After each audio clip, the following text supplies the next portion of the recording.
Good, beautiful morning to you. So I'm just going to update you on what I know from reading reports. I haven't actually had follow-up yet with any of the doctors, but I got onto my health portal and read all the documents. So basically, just a quick recap. This all started January 2021. Came like a freight train. By January 2022, I had the emergency colectomy, the ostomy placed. And I came out of that surgery with acute onset ascites. So something happened in that surgery, and obviously the preconditions might have been already in motion with that crash. Like it was a 1 month hard crash before that surgery. I went into it almost dead, and I came out with all 4 chambers, so the lower, which is ascites, and I can't remember what they call it when it's in the upper around your lungs, but filled with fluid. I looked like I was pregnant, fully pregnant. And they did ultrasound, colored Doppler ultrasound. I got a regular liver biopsy that went sideways. I had some sound wave technology done, an MRI, and all my enzymes were perfect. And I have zero scarring of my liver. My liver is pristine. And they were just so baffled. It wasn't until the following January that I got a transjugular liver biopsy, where they went down through my transjugular and took pressures, and I could hear them. And the radiologist was so confused why I could tell the number. I didn't know what the numbers meant yet, but he kept taking the numbers. They usually do them 3 times, but he must have done them like 6. And he was just like really confused why the pressures were so high. Well, I had no idea just how high they were. So this is a year after the surgery, okay? Now, I knew, rewind the tape, the year of the surgery, in the same time as now. It was just before the Omer count. I knew there was something liver related, but I was so weak after my surgery, I couldn't really fast or anything because I had to gain my strength. But by the time the Feast of Unleavened Bread was over, I felt I had enough strength to fast. So I did a liver green juice fast. And I was hoping to do it for the 50 days to count to Pentecost, but I did 35 days. And in that time, I was able to get off. I had 2 drainage, the paracentesis, or paracentesis, however you say it. They had to drain me twice with a needle, guided by ultrasound, but then I was on this hefty dose of diuretics, and I was able to get off the diuretics, green juice fasting. So that was really cool. And then I was able to drinking, 2 cups of green juice and liver teas, and I basically went on this liver diet from then on. I was able to maintain staying off the diuretics. And then by that year later, and Grandma had shown up. She's offering us more help, which is so nice. So a year later, so January 2023, year from the surgery, I finally got the diagnosis, sinusoidal dilation, which means the smallest blood vessels in my liver were damaged, and it was causing a lot of back pressure, and so behind those, everything was dilated. And then it was rerouting up through my gastro system up into your esophagus, where you can have variceal bleeding and hemorrhaging. But they kept going down with endoscopy through my throat to check on them, because if they're medium or large, they have to band them off so that you don't hemorrhage. And I was able to keep them always small. I think doing all the stuff I was doing. But just to give you like perspective, by the time I got that transjugular biopsy and liver diagnosis, the portal pressure, so normal portal pressure is 5 or below. Anything 10 or above, because it's double, is considered like clinically very problematic and risky. And by the time they found mine, it was 26. 26. So it was a year after surgery. They figured out it was 26. Anything over 10 is considered high risk, and mine was 26. Now here's the thing. In the report I just read, when they put the shunt in, the TIPS procedure, the transhepatic whatever, I can't remember what it means, but it's a shunt system.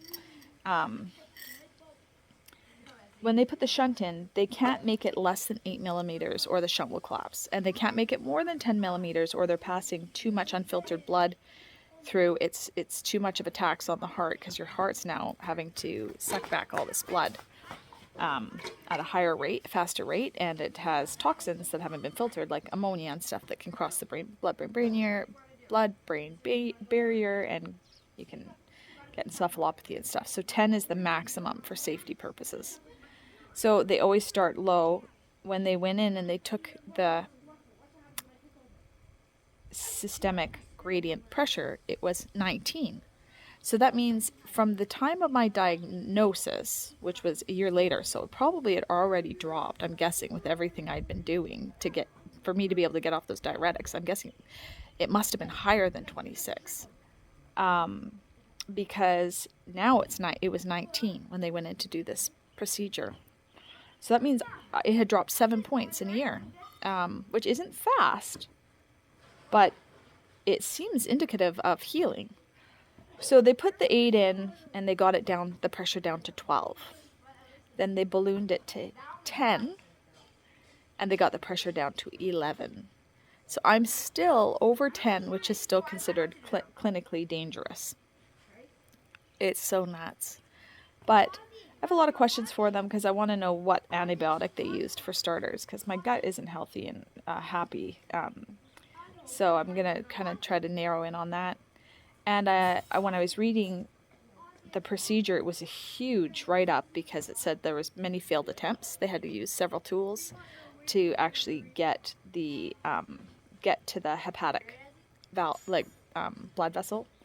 They were having a hard time piercing it with a certain needle. It looked like they switched the gauge a couple times.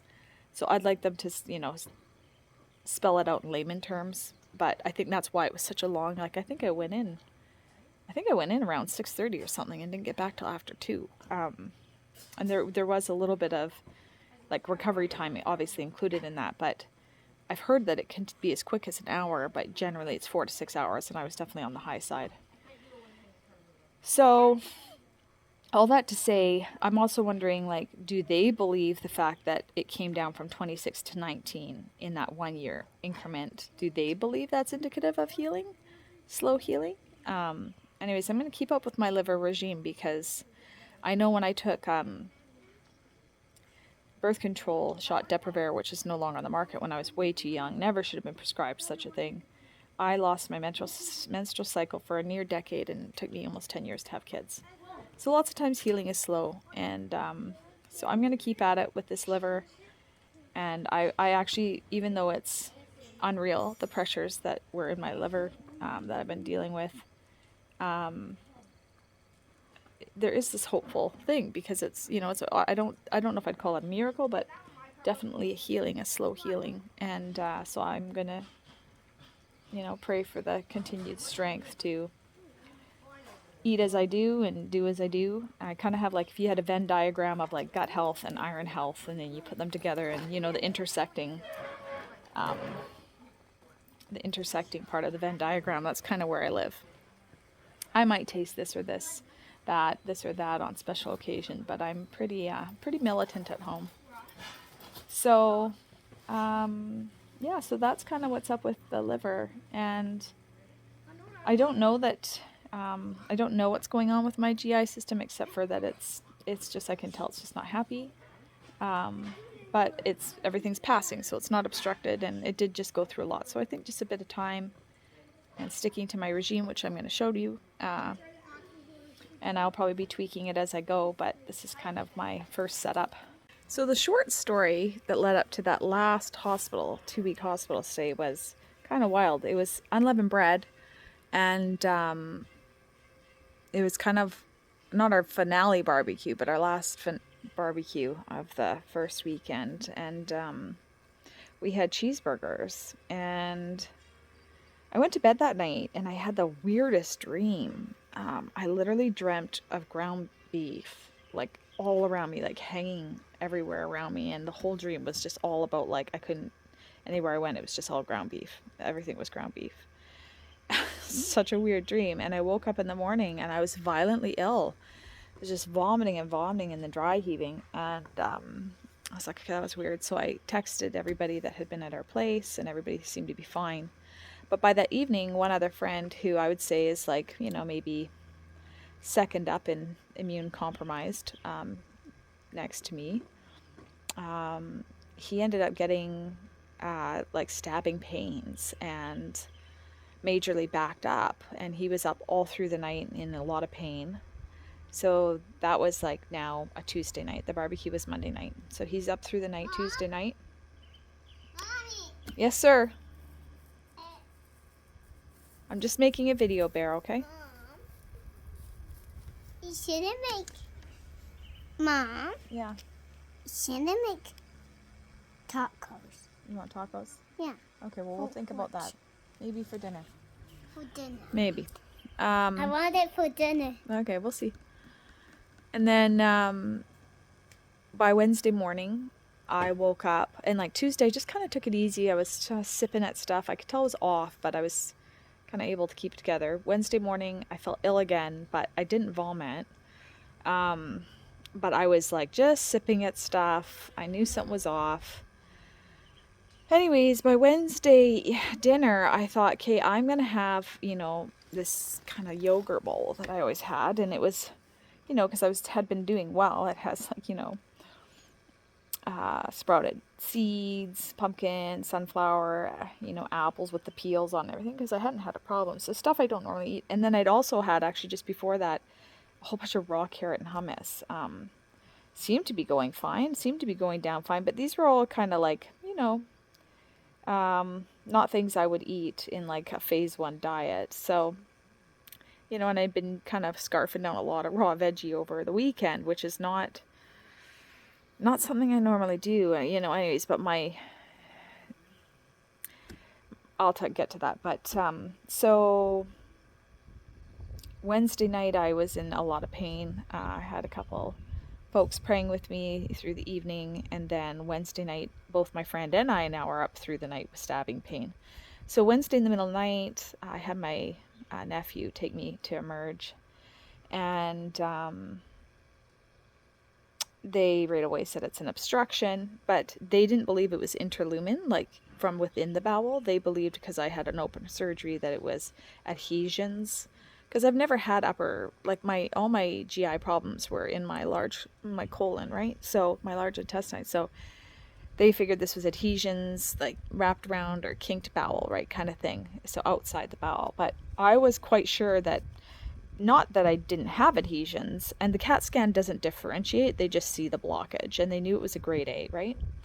Which is the most severe. But so I was open to the fact there might be adhesions, but I was totally convinced, because my friend now went Thursday morning, he went to a different hospital, and they got x-rayed and they could see he was backed up. They gave him a lot of magnesium citrate, which I thought was pretty impressive, and it actually did clear him out, but it didn't resolve all his issues, because I do believe it was pathogenic.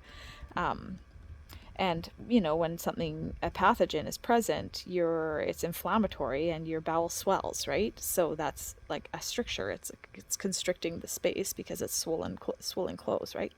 So mix that in with a whole bunch of raw food and maybe adhesions also. I just ended up in a bit more of a dire strait.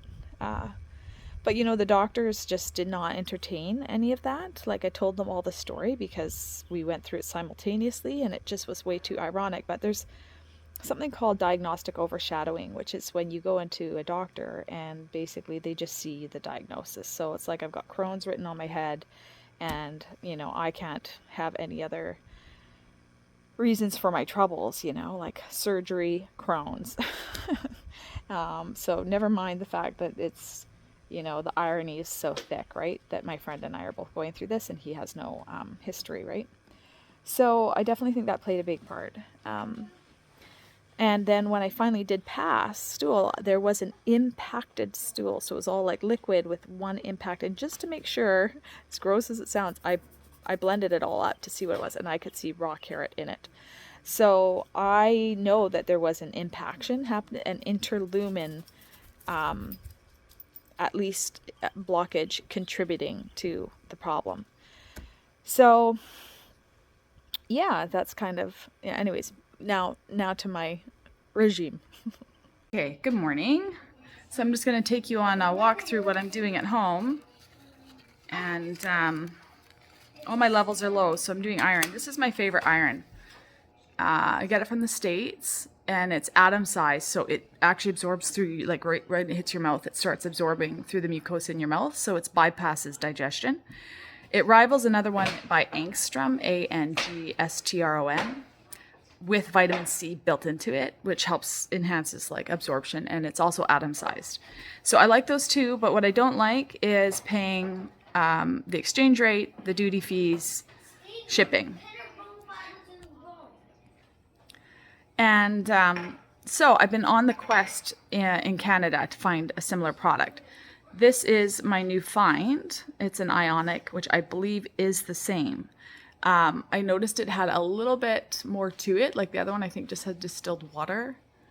So this has a non-GMO citric acid and potassium benzoate, which is I think it is a preservative. And this is just deionized water.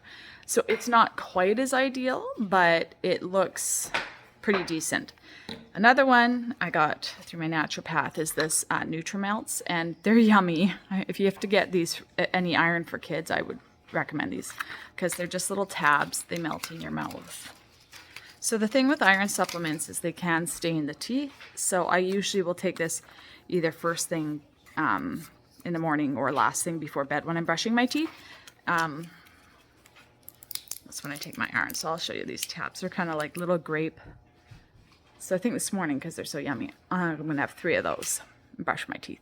Okay, teeth are brushed. I can't speak to the efficacy on those new irons I'm trying, but the Angstrom with C and the Quick Plus, I can, and they work very well. And I've tried a lot of iron supplements, and one in particular that made me really ill.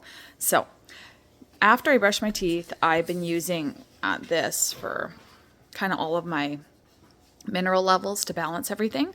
And this is awesome, but again, it's from the States. So I've been looking for something in Canada. And actually, it was really hard for me to find something, but I finally found this one, Bone Support, but it's actually got all your minerals.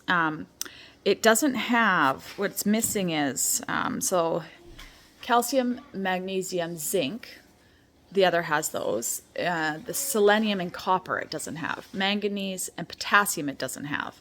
The silica and boron. So it doesn't have the selenium, the copper, and the potassium. So then I just look to another supplement if I want to get those in. But this is really awesome, and it's really actually good for remineralizing teeth. So if you have like, an early stage cavity, you can reverse it. So you put this in your mouth, just a swig, and slosh it try for 2 minutes. And it's really awesome for your teeth. So I'm going to try that. Another product I really wanted to try, and I always do that after I brush my teeth, right? So that the silica sticks onto my teeth, right? So there's something called Gut Ion. You can look it up. It's pretty, I got some stuff on my face there. Gut Ion. You can look it up. It's really cool. But I was looking for a fulvic acid. It's kind of like a soil-based gut product, and I found this. And the Sun Warrior brand has some really cool stuff. So I've been using Absorb Plus for protein shakes when I'm kind of in phase 1 in my diet for whatever reason, where I just need to be on liquid for a bit. And the Sun Warrior protein powders are super clean, and they're even vegan. So I think I'm going to be giving a few of the Sun Warrior products a go. So this is the fulvic acid, so that should help the gut too. And so I'm going to do my 2-minute swig. I also got this size of the bone support, and this is just because I don't want to carry around big jugs of minerals when I'm out, so this is just for my purse. Probably not quite as easy to slosh with, but you just throw some water in your mouth and you could do the same thing. So first thing in the morning, I like to take my probiotics on empty. So I'm using Natron. There's 3 different strains. They have one called Trinity, which has all 3 in one, which is great if you're having like 3 or less bowel movements a day. Right now, I'm loose, so the transit time's fast.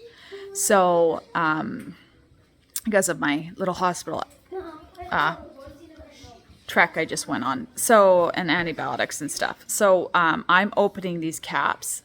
You can actually just get them in powder where they're not capped, but these were on it for a good price, so I got them. So I'm going to open the caps, put them in my mouth, and again, if I do 1 cap at a time, it's not quite as grueling. But you can slosh probiotics in your mouth because good digestion starts in the mouth. You want to have good, probiotics working in your mouth for you. So I'm going to go ahead and open 1 cap at a time, slosh it around with some water, and I'll be back.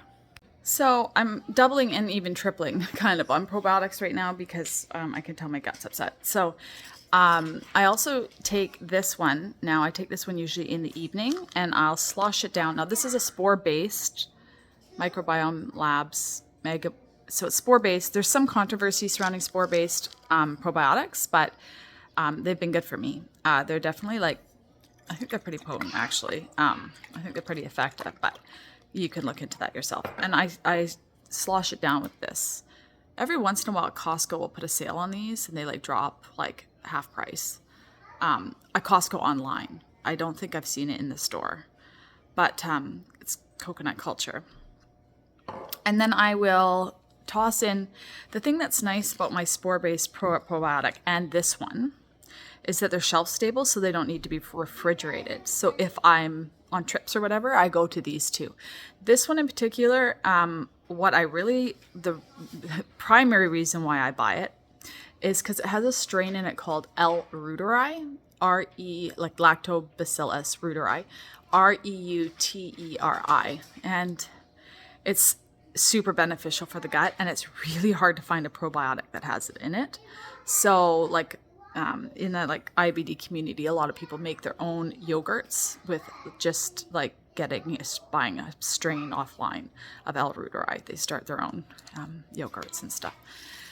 So that's kind of my probiotic lineup, as well as I get the raw pickles and chew.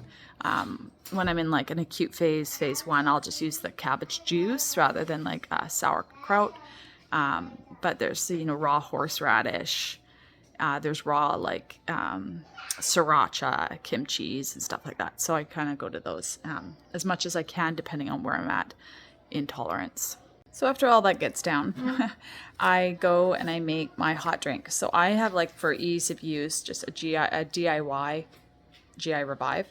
I think I've put a recipe out on my channel for that. If I haven't, I will. But the base of it, the most important components, is marshmallow root and slippery elm. And I usually actually buy those in bulk from Star West Botanicals. That's a great brand.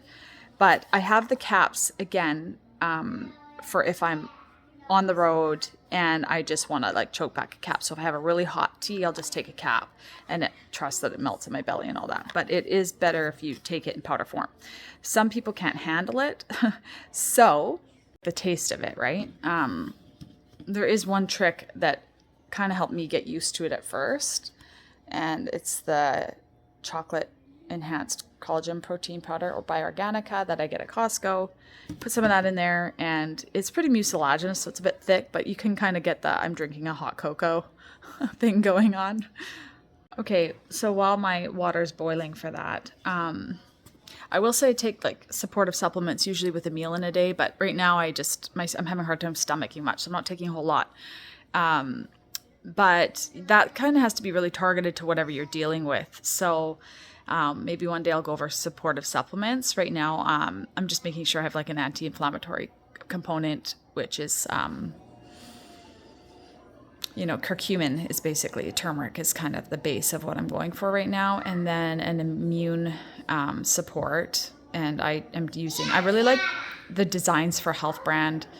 Again, it comes from the States, but now my naturopath can get a number of their products in, and a local market is selling them. I found out it's kind of like a professional line of supplements, and they have something called Immunotone, so I think I'll just be taking that first. Maybe a bit of a multi, like they're twice daily, which is a multivitamin, just to kind of get everything. But I just don't feel like I can swallow a whole lot of any extras right now. I'm actually, for the turmeric, I'm using their chewables, curcumin Vale chewables, and they're actually pretty tasty. Another thing that I'll just take a little swig of is cod liver oil and a few shots of vitamin D, which there's controversy about vitamin D. The idea is D3 with K2, but some people say it calcifies in your body, so something to look into. It's a bit of a new finding. It's good just to get out in the sun too. There's that. Okay, so I'm sipping my Psych cocoa, and because they put me on a PPI, because they gave me this barium, no, sorry, it wasn't barium, gastrographin, doesn't actually have barium in it. I kept saying barium, but it's a contrast solution. They wanted to take an x-ray, see if there was if it was a complete obstruction. And I ended up vomiting a lot of blood. So they put me on a PPI, proton pump inhibitor, to get my stomach acid down so that whatever was bleeding, if it was in my stomach, it could heal. And they said also the NG tube can irritate the stomach liner. So it made me, like, the irony is once you get your stomach acid down, you can become very, like, they use it lots of times to treat like acid reflux and GERD, but the thing is it actually makes it worse. So it's like a Band-Aid, and it makes the problem compound. You actually want your stomach acid to be high. So like, I'll get to my apple cider drink in a bit, but the thing is it opens you up to, when your stomach acid is low, as infections, and a big one in the hospital would be, well, anything can get through it, like C. diff, and that kind of thing. But, oh, speaking of C. diff, at night and morning, I didn't do it. I'm taking Saccharomyces boulardii, and I think it's like 10,000 whatever the let me just grab it.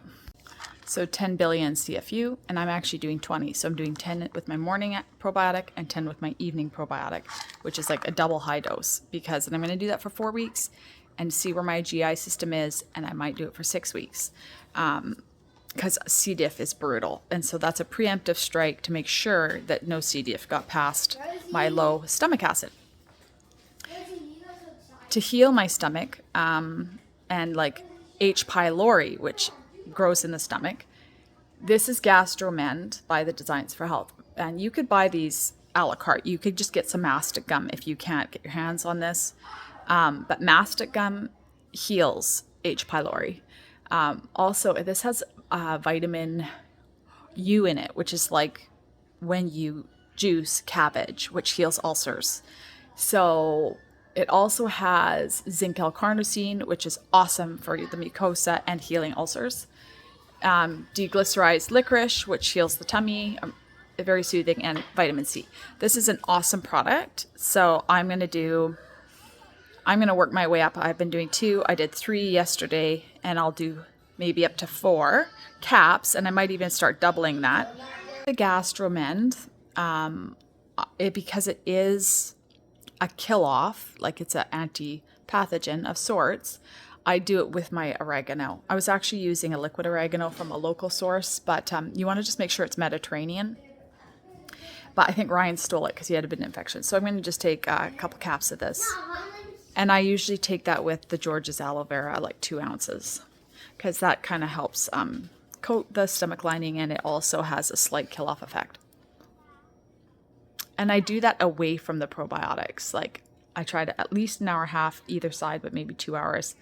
So I'll do that kind of like dinner, wait 2 hours, do that, wait 2 hours, then do my probiotics before I go to bed. Okay, another thing I do when I'm kind of in an acute phase like this is I use enzymes with my food, like 2 to 4 caps, depending on how much I think the meal needs help. So if it's kind of pre-digested, like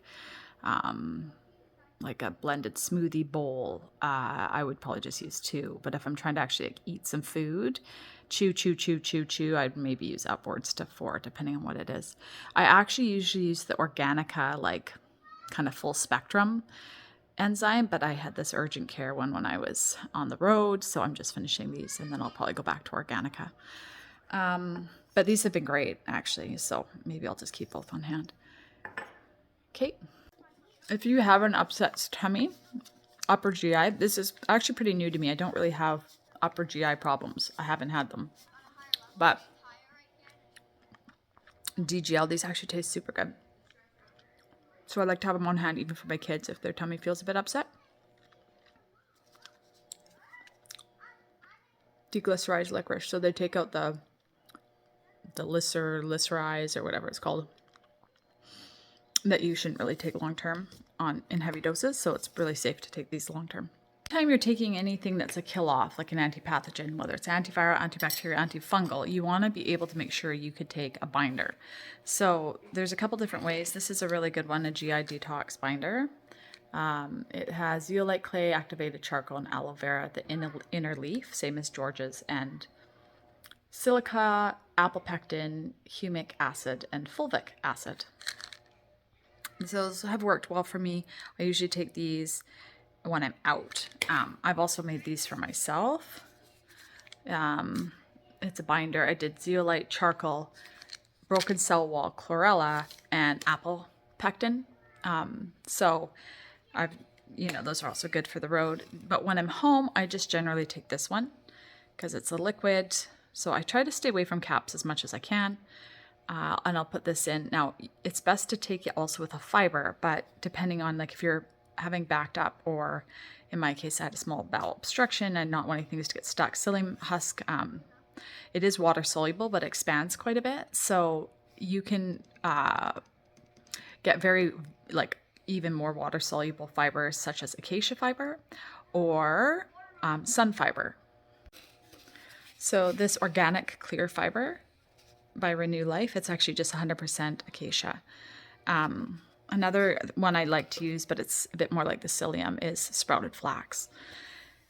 Yeah, so you usually want to take a fiber with your, so I'll usually do that with your binder about half an hour after you take your, half an hour to an hour, and I'm usually squeezing the time because I'm trying to fit lots into shorter times, but after you take your antipathogen. And then wait 2 hours, hour and a half to 2 hours before you take anything else. So another thing I kind of give for myself just for a treat when I want something sweet right now in the middle of the day, I was taking like royal jelly and propolis-based caps that my friend had very kindly got from a local supplier. But I am back to trying to eliminate the caps. So I'm going to go with the this one. It has the propolis in it and just manuka. So because I'm not really eating sweets, this is my sweet treat. Just suck it. So yummy. I'm just about done my Psych hot chocolate, so I'm getting my next drink ready here. So here is the water. And this all seems like a lot, and if you add it all at one time, it does, but it just kind of becomes like second nature. And it is a moving target though, so you're kind of always adjusting. And I had been in a really good spot, so I was able to take, maybe I was taking too many liberties. It's called Lola. I'll just show it to you here. I got it from Bulk Supplements. It's L-ornithine and L-aspartate. And it helps convert the waste product ammonia, which you get from eating proteins, mostly animal proteins. It helps convert the ammonia. What does it do? It oxygenates it or something. I can't remember the science right now. But you can do about, I think, 6 to 18 grams per day, and I'm doing about this is 7.5 mils, which is close to grams a day, because I'm not having any signs of encephalopathy, and I'll be eating, kind of a minimally meat-based diet. I'll be kind of relying a bit more on veg proteins, even though the gas from those, it could be a bit of an upset. So I'm going to try to balance it all out. But anyways, so far I'm on this amount, a tablespoon and a half. I'm going to put that in. It dissolves super easy in my water. And I usually cut, like I'll use a magnesium powder. Actually, I usually get the bulk one from Costco, Calm. But I usually also carry this one. This one's the tropical fruit, though. I really like the berry one better by Natural Factors. But I'll cut it in half with this Renew Life Intestinu. And the Intestinu has L-glutamine, glucosamine, and acetyl-glucosamine, gamma, orzinol, cranesbill root, ginger root, marigold flower, marshmallow root. So it's just really good for the mucosal liner. But I'm actually just trying to stay away from the glutamine right now because when you have diarrhea, it does help thicken up diarrhea. So maybe I will get on it. But because I have a bowel obstruction, I'm not sure how fast I want things to thicken. So I might do that. Once I use that, I will always put a lid on my drink and give it a shake because that Intestinu doesn't, it blends really well if I shake it. But just with a spoon, I don't find it, does as well. So I'm just going to use magnesium, just the magnesium alone today, not the half and half. So just like a little scoop. That goes in. I'm also taking another preemptive strike. So I haven't had any urinary problems, but when I've been hit with antibiotics in the past in the hospital, I have had it once. So after that, I was like, yeah, I don't ever want that again. So I'm just using D-mannose, which is kind of like the concentrated properties that you'd get from cranberry. So I add that in. It dissolves nicely too. It just has a nice light sweet flavor. And just a little scoop, like half a teaspoon. And then a couple splashes of, as much as you could probably tolerate, but probably you don't need more than a teaspoon, apple cider vinegar. And again, this is just to get my stomach acid back up because I need my stomach acid. So I'll give that a stir and I'll throw some ice in. The only other thing I'm trying to get in a day is 2 particular teas. One's a Chinese herbal recipe that I got from a friend very generously. Maybe I'll put that together in front of a video sometime. It supports my iron levels, and then this one supports my liver. Cleavers, lemon balm, tulsi, astragalus, plantain, calendula, rhodiola, rose petal, raspberry leaf, and rooibos. And I do have a tincture from my naturopath that I might add into just to my liver tea. Get back on that one. So that's I think kind of a summary of what my day's looking like. And I'm still able to do my kids' school and get food on the table. No frills. Made it this far. I hope you have a great afternoon. Enjoy all that sunshine.